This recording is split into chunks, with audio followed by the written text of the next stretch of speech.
भाजपा अध्यक्ष जेपी नड्डा बंगाल दौरे पर हैं। नड्डा यहां मिशन सोनार बांग्ला के लिए भाजपा का घोषणा पत्र फाइनल करने के लिए पहुंचे। नड्डा ने गुरुवार को कहा कि सोनार बांग्ला बनाने के लिए भाजपा बंगाल की जनता के सुझावों को शामिल करेगी। उन्होंने बताया कि 30,000 से ज़्यादा सुझाव पेटियों के जरिए ये सुझाव जमा किए जाएंगे।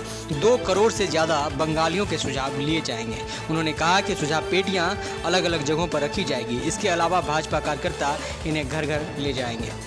बीजेपी के राष्ट्रीय अध्यक्ष जेपी नड्डा ने बंगाल की सीएम ममता बनर्जी के खिलाफ जमकर हमला बोला। उत्तर 24 परगना में जनसभा को संबोधित करते हुए कहा कि बंगाल में टीका कटमनी और तोलाबाज के खिलाफ लगेगा। बंगाल में ममता सरकार को आराम मिलेगा और बीजेपी की डबल इंजन की सरकार बनेगी।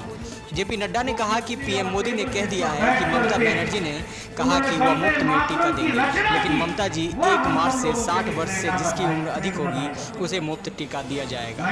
मोदी सरकार ने पहले ही यह घोषणा की है। जिनकी 45 साल से ज़्यादा उम्र है कि जो बीमार हैं, जिनको डायबिटीज हाइपरटेंशन है, उन्हें भी मुफ्त टीका दिया जाएगा। उन्होंने कहा कि अभी बहुत से टीके बंगाल में लगने हैं। आयुष्मान भारत और प्रधानमंत्री सम्मान निधि टीका भी लगेगा और टोलाबाजी और चावल चोर के खिलाफ भी टीका लगेगा। कटमनी के खिलाफ भी टीका लगेगा। बता दें कि कल सीएम ममता बनर्जी ने पीएम मोदी को पत्र लिखकर कोरोना टीका की मांग की है ताकि राज्य के लोगों को मुफ्त टीका दिया जा सके। उन्होंने कहा कि ममता जी ने जिस भाषण का प्रयोग पीएम मोदी के खिलाफ किया है वह बताता है कि वह बंगाल की संस्कृति का प्रतिनिधित्व नहीं करती हैं। यह बंगाल की भाषा नहीं है, यह ममता जी की भाषा है। दीदी अपने बंगाल के बेटियों की चिंता नहीं की। सबसे ज़्यादा ट्रैफिकिंग बंगाल में ही होती।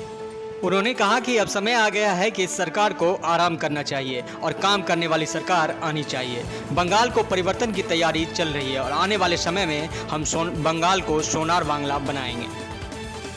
इससे पहले नड्डा बंकिम चंद्र चटर्जी के आवास पर पहुंचे और वहां जाकर उन्हें श्रद्धांजलि दी।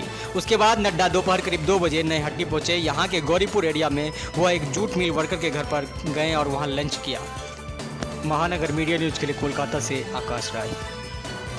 का मौका मिला, वो कुर्सी और टेबल जिस पर बैठ करके उन्होंने वंदे मातरम की रचना की, वह हम सब लोगों के लिए प्रेरणादायी है।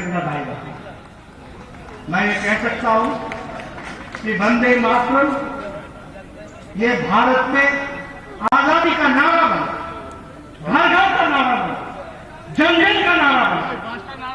और हम सब लोग जानते हैं कि हम सब लोग वंदे मातरम गीत को जिस दृष्टि से देख करके और जो भारत की कल्पना हम देखते हैं उसकी हमको प्रेरणा मिलती है। ऐसे पवित्र स्थान पर मुझे आने का सौभाग्य मिला।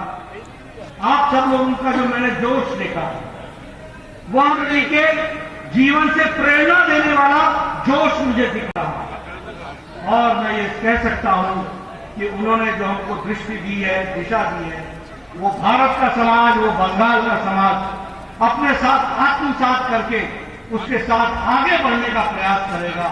और हम जिस कल्पना को लेकर के आए हैं सोनार बांग्ला, उस सोनार बांग्ला में हम सब लोग अपना योगदान